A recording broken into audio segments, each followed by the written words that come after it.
Hey everyone, this is Andrew from Schmidt's Custom Arms. We're going to be talking about the Thompson Center Pro Hunter FX series. We're going to be doing a disassembly, reassembly on it. So let's get started.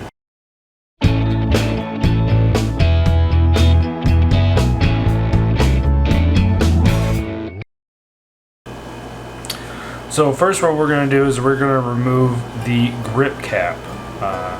So there's two screws, they're both Phillips head screws.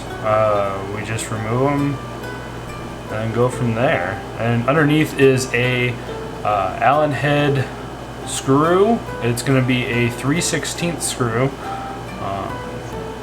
And that will disconnect the buttstock from the main receiver.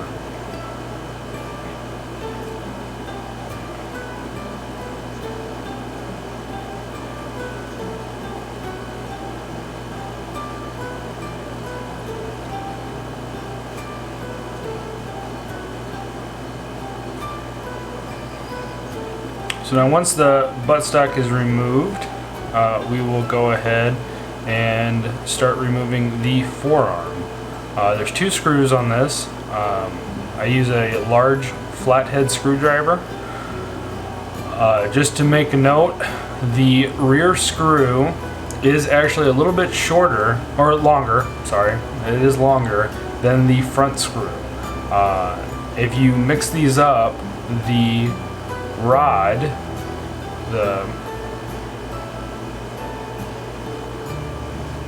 if you mess these up, the rod will not go down all the way and it will get stuck on the front screw.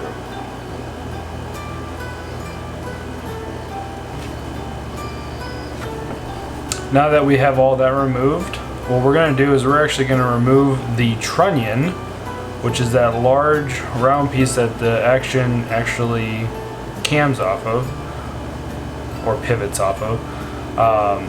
It is very hard to get this out. You actually have to use a lot of force. As you can see that I am hitting that very hard.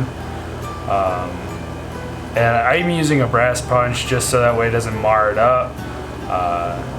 You can use a steel one. It is hidden, but you know, you just don't want to always mar up the stuff. So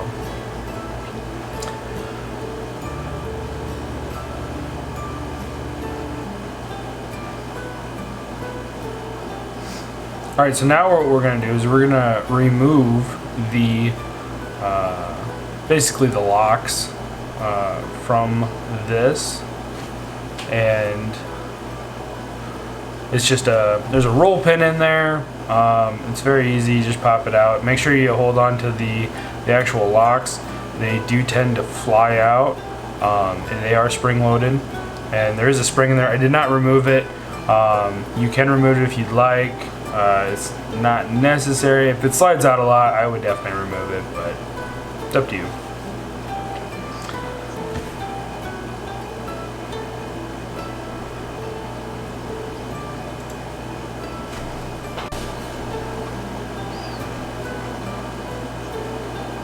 So now what we're going to do is we're actually going to remove the screw that is holding the trigger guard on. This screw is kind of finicky, it doesn't like to come out very easily. You will use a punch to push it out. And it is spring loaded, so you want to kind of have a grip on it, because as you pull it out, it can go flying. As you can see, there's a large spring behind it. And as we take this apart, I like to keep specific groups together. Basically, if everything's pinned in together, I'd like to keep it together. And here's actually a view of what it looks like with just the guard off. I included these just because sometimes you like to see just how things are actually oriented. Makes it a little bit easier for reassembly, and so if anyone's confused on how this goes back together, they can always look at this. This is how it is originally, and then you can go from there.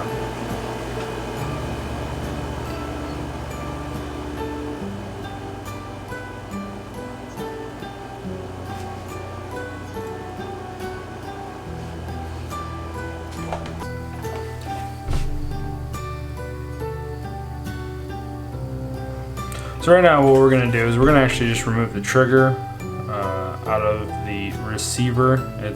The pins aren't very tight in there. Most of the time you can just push them out. These ones are a little bit stiffer, so I did have to use a punch. And here's a view of what it looks like without the trigger in there, and you can see that the trigger return spring and the trigger and sear spring is actually how it's oriented, which is nice.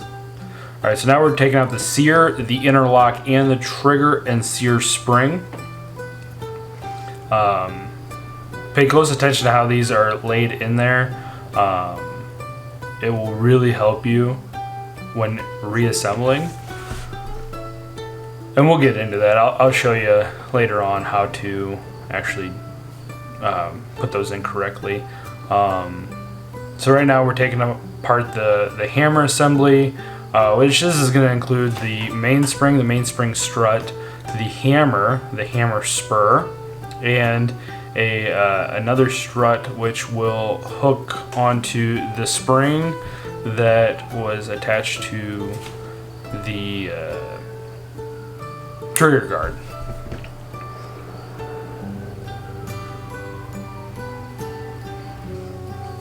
Alright, so the rear nut on this right there, you can take it off. It's not necessary. Later on, if you ever need to replace it, you can. But it's not something that I would take off on a regular disassembly. There's no need to. And so right now what I'm going to be doing is taking out the firing pin, and to do that I believe it's an 1/8 inch Allen head screwdriver, and you just take out the Allen head screw and it'll let the firing pin assembly drop out. Basically it's a holder and the firing pin. There's no spring in it, so you don't have to worry about that.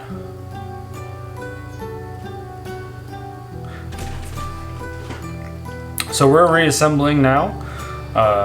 This is the firing pin, and what I'm doing there is I'm actually just trying to get the hole lined up on the firing pin shroud. Alright, so now I'm just aligning the hole in the firing pin bushing before putting the bushing screw back in. And once again, I believe it is an 1/8 inch Allen head.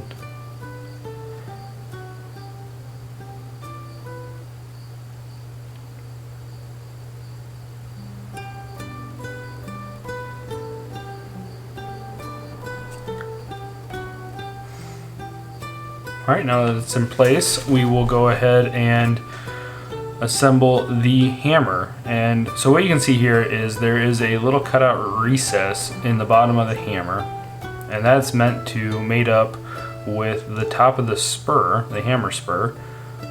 It doesn't matter which way, if it's front or back, it's not a big deal on how you attach that spur in there, as long as that round piece is in the round slot. So what you do is you actually put this main spring and the strut in that main opening, the little spot for it. And then what you do is you need to make sure that it is going to go into that slot on the bottom of the hammer, and that's what I'm doing there. I'm just using a standard punch just to try and get it in there. Once it's in, this gets a little tricky because what you need to do is you actually have to try and get the pin to go through. And you can put the pin through first. I did the pin with that other strut, trying to get all that stuff lined up. It is a little bit more difficult if you just try to line up the hammer, and it should go on, and then you can put the strut on and then run the pin all the way through. So now that that's all in there, what I'm going to do is I'm going to reattach the hammer spur. back onto the hammer.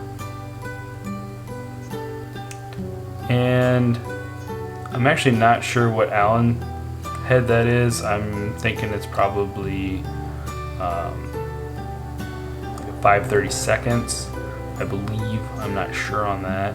I'll post something on the bottom so that you can see what exactly that is.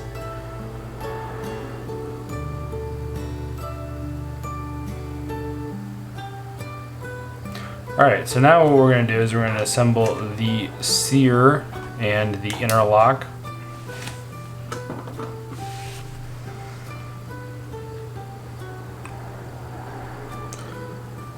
Alright, so this is kind of how it should be oriented.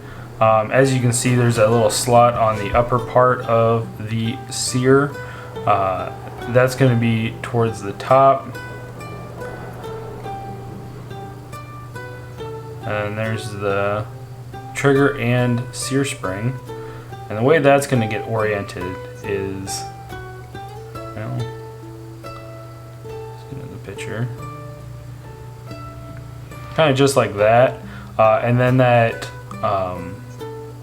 the straight part on that, the L-shaped part, is actually going to go through a hole on the trigger. So you will want to look for that. And they kind of work together. It's a little bit of a pain in the butt to get this all back together. But if you follow this method, it seemed to work really well for me. And I hope it works really well for you.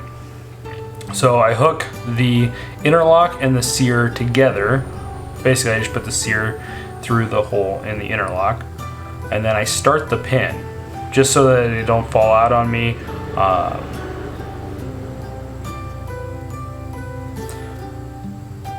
Now that they're in there, what I'm going to do is I'm going to actually put the trigger in now. And make sure you orient the trigger correctly. What you'll want to do is, the best way to know is just how the trigger looks on the outside, as you can see. And then this is the tricky part. So now that the trigger's in and the sear's engaged and everything's in there, we got to put the sear and trigger spring in. So what you're going to want to do is on the flat surface, or before we saw on the sear, the flat surface, you'll put the longer straight length part of the spring on that, kind of like this. And that's kind of how it's going to be. That's how it's going to be oriented inside of the receiver. Okay, and so what you need to do is, well, use needle nose. That's the first thing you want to do. I will be getting a pair of needle nose here shortly.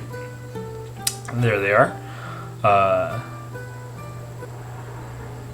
And then place it in there, and what you got to do is get that L-shaped portion into the hole on the trigger. That's the main thing. Everything else will kind of just fall in place. And then the next big step is going to be trying to get that hole in the spring lined up with the sear hole, so you can use the sear pin to hold that in place.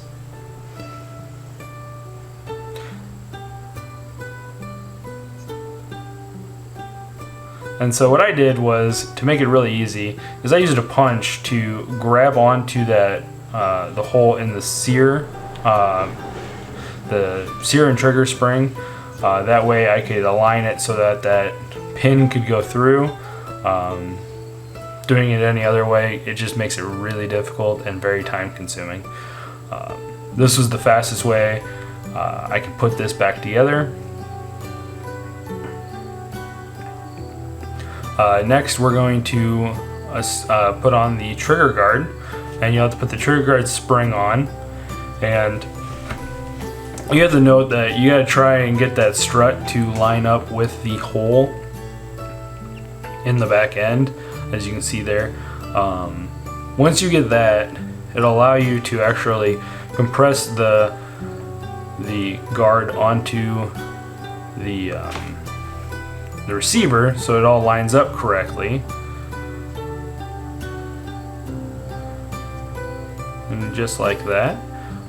And then next big thing is this pin here, it actually, there is a plunger on the trigger that will need to be depressed in order to get this to operate correctly. So right now it's not operating correctly, so I'm going to actually have to pull out the pin a little bit, and then you can see that right there is the plunger, and I just need to depress that and just kind of work it a little bit, just a little bit at a time, and it'll eventually go like that. And then it's just re-screwing that. It's a flathead screwdriver.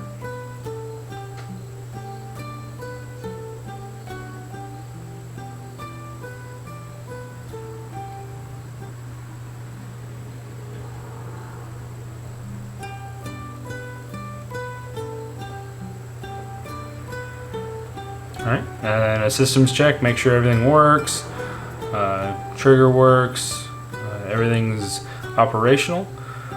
Next we're going to be putting back in those, basically the bolt locks or the bolt.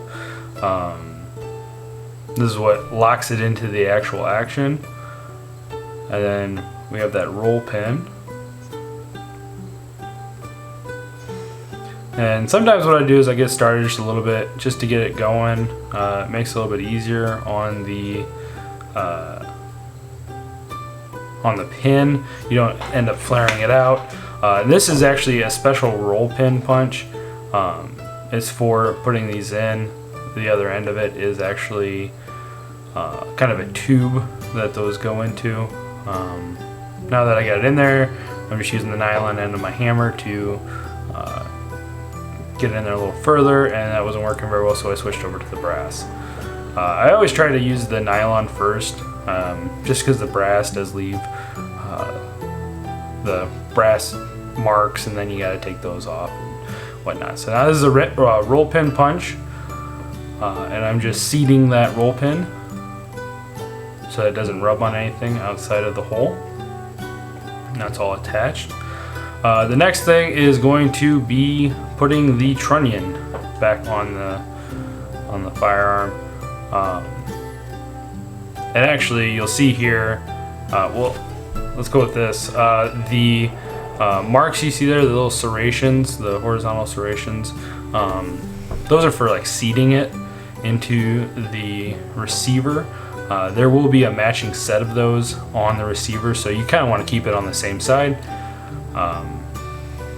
And so the way I have it set up, it's not very well aligned for the hole.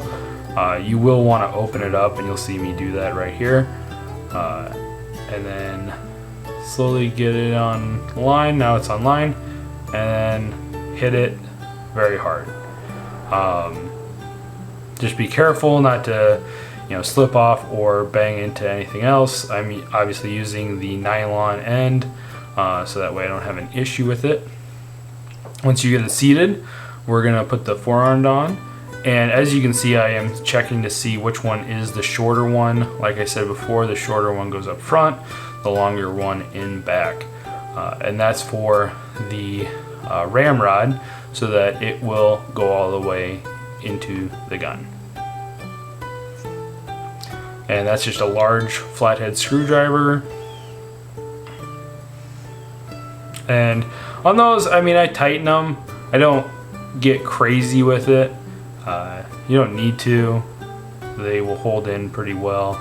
It's just the way the gun's designed.